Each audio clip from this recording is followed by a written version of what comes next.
I'm trying to not wake the dog.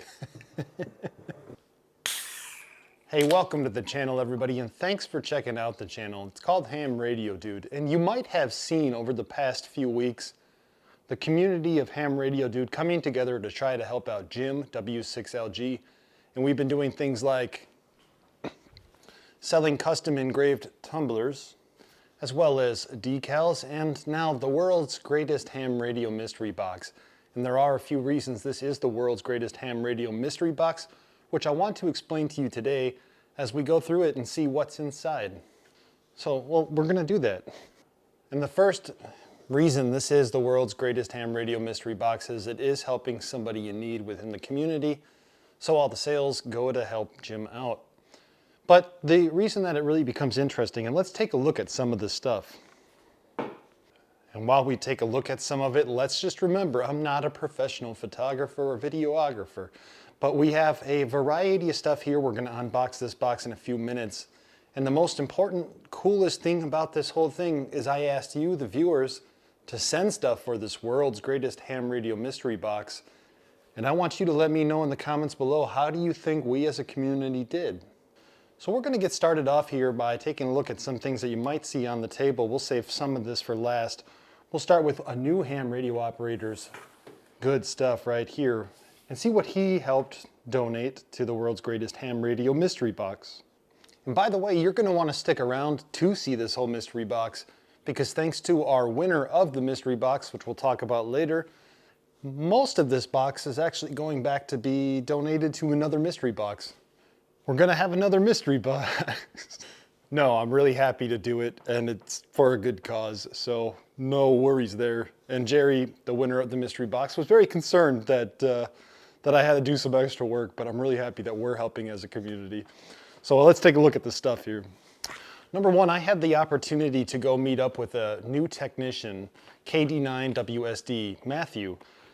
We did a Parks in the Air activation. We talked about 10 meters, and he got to see how difficult it could be to operate on only one band when the bands aren't in your favor.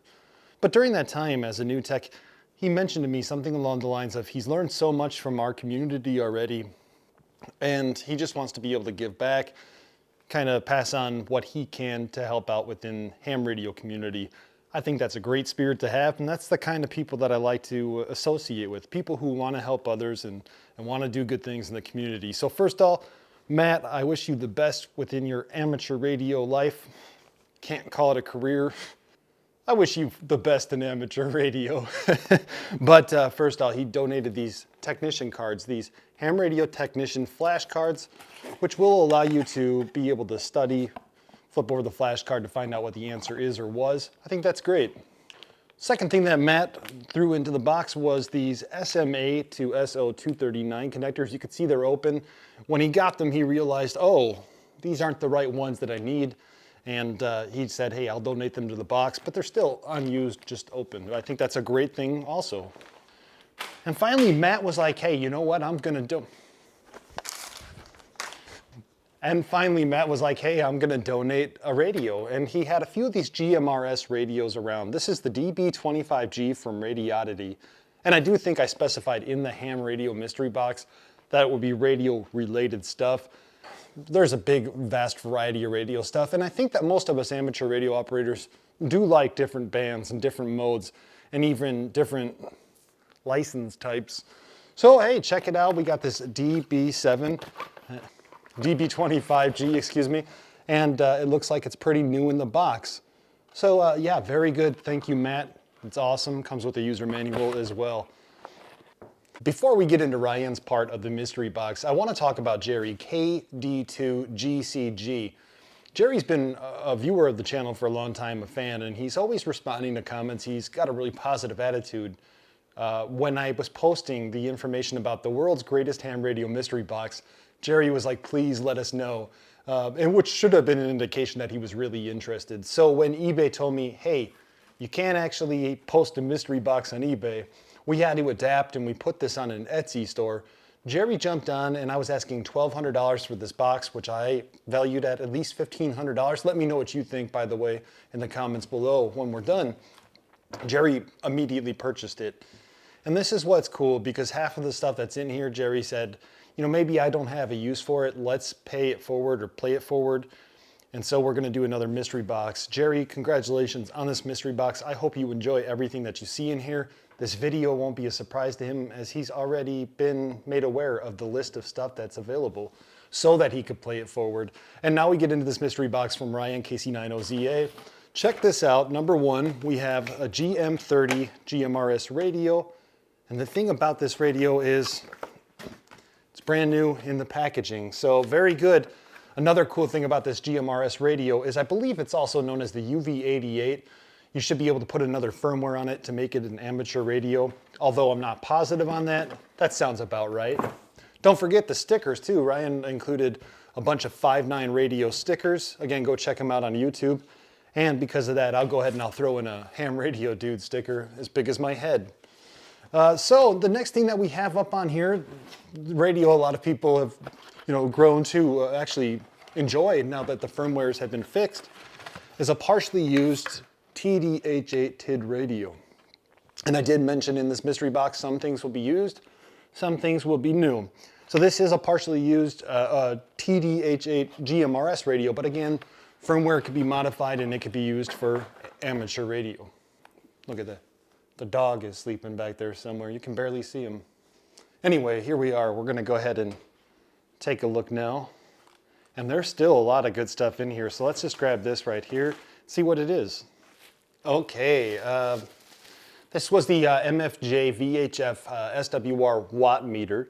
I've never used one of these before. This one appears to be partially used, but on the back it does have a spot for just a couple different things to include your 2 different coaxial cables and a field strength antenna, which would be like a secondary antenna.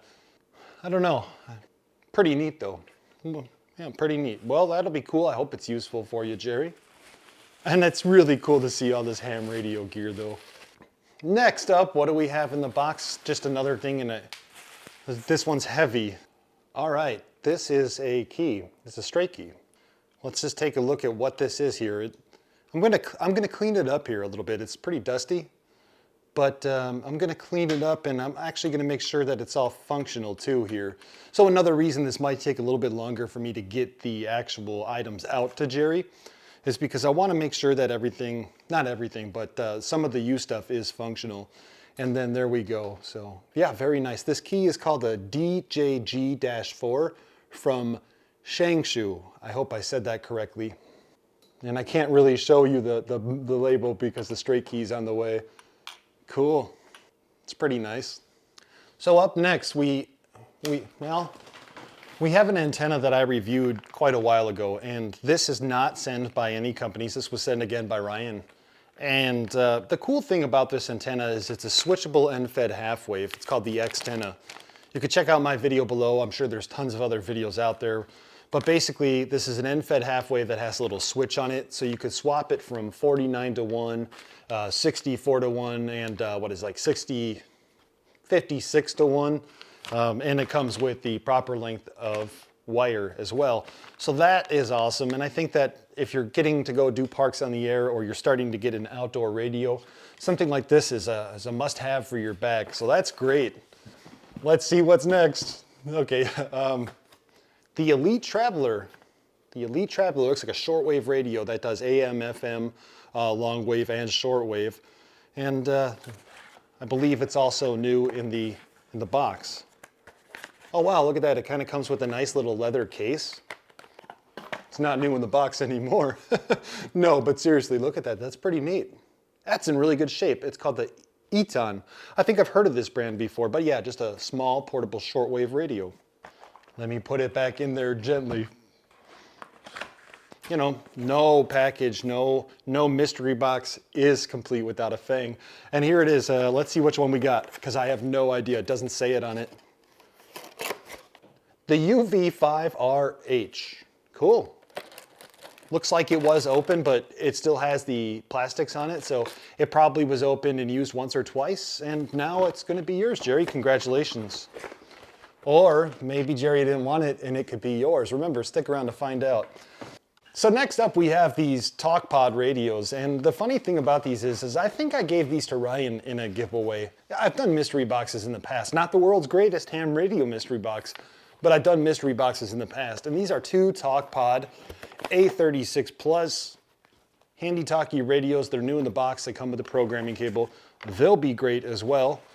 We have a interesting antenna right now. It's a VHF UHF antenna with 2.15 dB of gain on VHF and 3 dB of gain on UHF. And more importantly, it's an NA771, but it's not a Nagoya, even though there's a sticker here that says Nagoya. Maybe it's a Nagoya, I don't know. But it also says Baofeng. So it's a Baofeng Nagoya NA771. I'm sure it probably still works the way it would, and it appears to be new in the packaging. So hey, I hope that works out well for you. And let's go ahead and take a look now. We're getting to some really cool stuff here. Actually, let's show this off first. This is a blow-up antenna from Trois Radio with a big 5.9 radio logo on it. But anyway, the premise is you blow this up, there's some kind of wire in here, and then you have a blow-up antenna, which could be good for being in a raft or confined spaces where you can't have a lot of room. You could also just use a wire, but if you're on a raft, this might be a little bit better for you. So that's kind of cool. And we're getting down to the end. Next up, we got a Tigertronics single link USB. It looks like it's used. Comes with the wires and the actual Tigertronics though. And hey, it's always nice to have a signal link. If you don't have one, maybe you got a radio like the FT891 and you want to do FT8, something like the signal link would be perfect for you to be able to do that. So hey, again, congratulations on the signal link USB. As you can see on the back here, there's spots for your radio and your USB. So that's awesome. Thanks a lot again, Ryan. 2 items left from Ryan. What else do we got? Up next is a CB radio, and you know there's always a spot for different types of RF in the world. CB radios do fill a void for some people. This is a brand new in the box President Andy 2 FCC 12 volt or 24 volt CB radio. Interesting, it has a 5 volt 2.1 amp USB on the front. I never thought I'd see the day, and I wonder how that might sound with if you plug in a USB there. Is it going to affect the actual electronics in the receive? Are we going to get a lot more noise? Looks like there's Vox built in and a 7-color LED display. So hey, very cool, Ryan, and thanks for that donation. Ryan contributed the Yaesu FTM 3200. I feel compelled to tell a little bit of a story about this radio. I purchased this radio at the Belvedere Hamfest a couple years ago, and it was a Silent Keys radio. It was being sold by an individual on my channel or who watches my channel. And I purchased it from him. I didn't have much time to utilize it. It's a VHF DMR. It's a VHF C4 FM radio, so it'll do digital and analog on VHF band. And I put this in a mystery box for Ryan. I guess Ryan didn't have too much use for it, but it's in great, phenomenal shape. The prior owner to me took really good care of it, and I could tell. In fact, he owned or he was the control operator for multiple repeaters within the Northern Illinois area. So he loved his Yaesus, he loved his C4 FM, and it looks like he took really good care of this stuff. Hope you really enjoy this cool Yaesu radio, or are you giving it back away? We'll find out in just a few minutes. Thanks, Jerry. And thank you, Ryan, KC90ZA from 5.9 Radio for that amazing box of stuff. I can't beat that. There was a lot of great stuff in there, and it really helps make the mystery box when guys like Matt and Ryan jump in. And overall, the goal was to help Jim out. Jim, the YouTube Elmer, who has taken so much of his time to make videos to help people understand things in a way that I would never be able to do it. I always consider myself a stepping stone to these guys, right? I'm gonna teach you something, I'm gonna teach it to you kind of very basically, and then when you're ready to advance, you go to a guy like Jim who knows his stuff. And so now we're going to show you what I've put into the mystery box, and I just hope that Jerry is going to be content with what I consider the world's greatest mystery box. What do you think? Let me know. At least what do you think so far? Let me know in the comments below, and let's go to my stuff. It's easier for me to talk about the stuff that I'm donating because I know exactly what was going through my head when I donated it. And so I probably will tell a little bit more stories about these donations and why I put them in this mystery box. And the first one is an antenna launcher from W6LG. Alan, I'm sorry I can't say your name correctly. But basically what happened was I bought an antenna launcher from him, and it's a kit. Basically you put it together, you find yourself a fishing rod, and then you could pew antennas like wires into trees and so forth. I had access to a very large property, and the goal was to get the wire as high as possible. We're looking 150 feet. But by the time everything came to happen, I just unfortunately didn't have access to the farm anymore. So this antenna launcher kit has been sitting here at the house now for about 1.5 years, and it needs to go to a better home. Somebody who's going to be able to use it and really have a good time with it. And I will tell you right now that this is one of those things that Jerry, the winner of this mystery box, said, you know, I just want to help Jim. I'm really happy to help Jim, but I will take that antenna launcher kit, and it's going to be a great addition to the club. So look at Jerry again, paying it forward. He gets this box of stuff. He's thinking about his club. More importantly, and most importantly, he's thinking about helping Jim.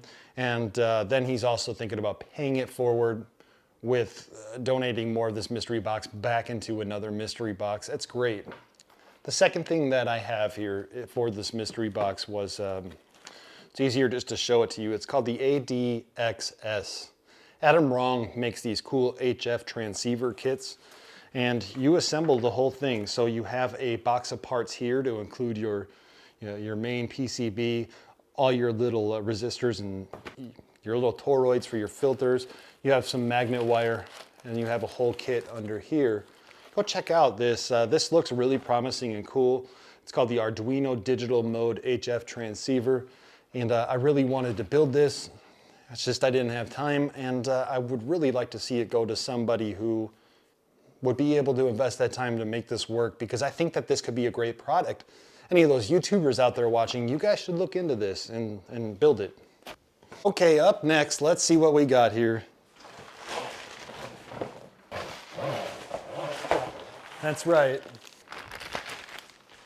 If this is your first time watching the channel, you might not know that last year in 2023, I released a carbon fiber mast. I love this carbon fiber mast. I've dropped it multiple times for demonstrations. You know, I've sat on it, I've had people jump on it, and it's a pretty awesome 25-foot carbon fiber mast. And most of you might be thinking, well, I didn't think you had those in stock anymore. And the answer to that is simple. I had sold a lot of the mast, but I had some that were placed to the side in case there were any issues with the mast.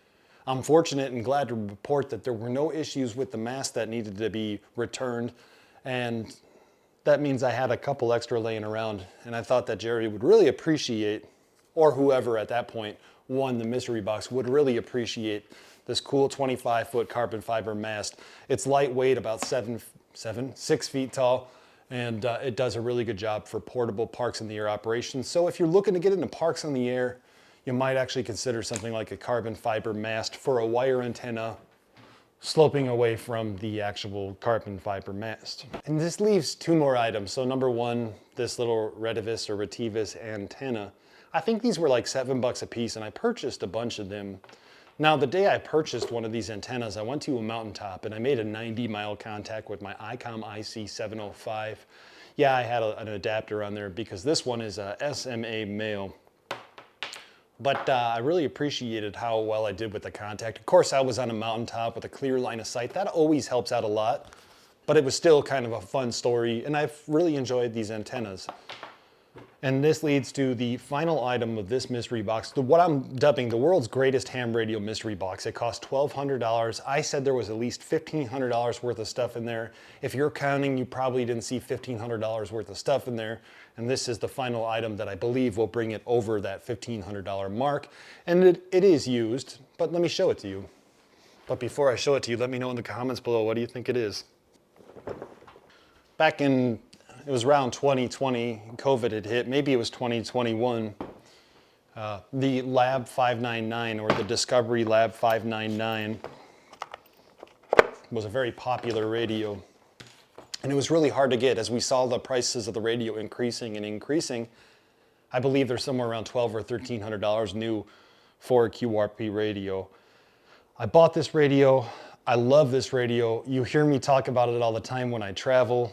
I just recently brought it to San Francisco and tried to activate at the Golden Gate Bridge. And, you know, it was a good time, but, you know, realistically, there's things that are greater than yourself in the world. And if you have something to give, sometimes it's more beneficial to give it than just to have things. And I'm going to clean it up a little bit here, but the Discovery Lab 599, which I believe put this over the top, and I definitely believe that this qualifies for the world's greatest ham radio mystery box. And more importantly, I believe that we all did a great job helping out Jim, W6LG. The Lab 599 is going to come with this custom case that I kind of designed an insert for, and also a Nintendo Switch case, which has always been great for portable use. I did open it up and I noticed that there was one of my winders in there with, it says 20 meters of wire, probably is, so I'll put that in there. So, you know, you get everything for it. It comes with the power cables, it comes with the microphone. And I just really hope that Jerry enjoys it. You know, I hope it brings him a lot of joy. So with that, let me talk about a couple of things here. And I do, yeah, let's go upstairs. So this is a long video and deal with it, but I do also want to mention, and I'm not going to say any names until I get the okay to, but we also did sell an ICOM ID-RP 2010V repeater for about $520 US. After eBay fees and everything, that money's going to go to Jim as well. So I did earlier mention, of course, the decals that look kind of like this. I mentioned the tumblers, and don't forget that repeater and this world's greatest mystery box. But that's where it gets better, because Jerry said, hey, let's pay it forward on some of these items. And that's what we're going to do. We're going to create another box. It's obviously not going to be a mystery box because you're about to see everything that's going to be in it. But maybe we can get the highest bidder wins. If maybe you have a YouTube channel and you want to have items for a giveaway, I know all those guys like to do giveaways. Maybe you purchase this and you have a large amount of items for your giveaways here. Let's see what Jerry has decided to play forward. And it looks like that's so cool. The ADXS, the Arduino Digital Mode HF transceiver from crkits.com. He's going to pay that forward. And I think that that's an amazing kit. If you're experienced with soldering, it should be pretty fun. Let's see here. The signal link, it's going to be back into this next box that we're going to do probably in a few weeks. The Radioddity GM30 GMRS radio, we're not going to send that to Jerry, so that's going to be in the next box. Remember, I think that could be modified for ham radio. The blow-up antenna is going to be in the next box. The Baofeng UV5RH will be in the next box. Both TalkPod A36 Plus radios will be in the next box. The Yaesu FTM 3200D will be in the next box. That's amazing. Jerry was saying that he really needs a 440 radio. If I had a 440 radio that would be like that, I would definitely send it to you there, Jerry. The DHT SMA female, the SO239 connectors are going in the next box. The DB25G GMRS radio is going in the next box, and I believe that radio might be modifiable as well. The box of ham radio technician flashcards will go in the next box. The GMRS repeater, I forgot to tell you about the GMRS repeater. And I'm so glad that I'm going through this list right now because it was set to the side. A few months ago, I did a video on the Redivis GMRS repeater, and I decided to play it forward. Now, I was going to utilize it for portable operations in an all-star node after I modified it so that it does ham radio, because you could modify it if you could tune the cans. But that was just, again, too much. So the Redivis GMRS repeater that I forgot to show you is actually going to go into the next box as well. And then finally, the Lab 599. Did I say that right? The Lab 599 Discovery TX500. As you can see, it says used by me on Sundays only to and from church. It brings my heart. It brings it a lot of joy to be able to have helped somebody out in the community. I think I've mentioned that like 40 times. But I also just want to thank everybody who's shared this out and kind of made you guys aware of what I'm doing to do my part in helping somebody in need in the community. And that's the most rewarding feeling. So with that, look out for an auction coming up soon on Ham Radio Dude Sells on eBay. And that auction will be a list of items that you just saw here that said don't send. Yeah, we're going to make a new box and we're going to send them if you win it. Hey, I hope you enjoyed this video. I hope you are well. And most importantly, I hope that Jim out there is watching this. And Jim, I do wish you the best. I hope everything goes well for you and you keep fighting through this. Take care.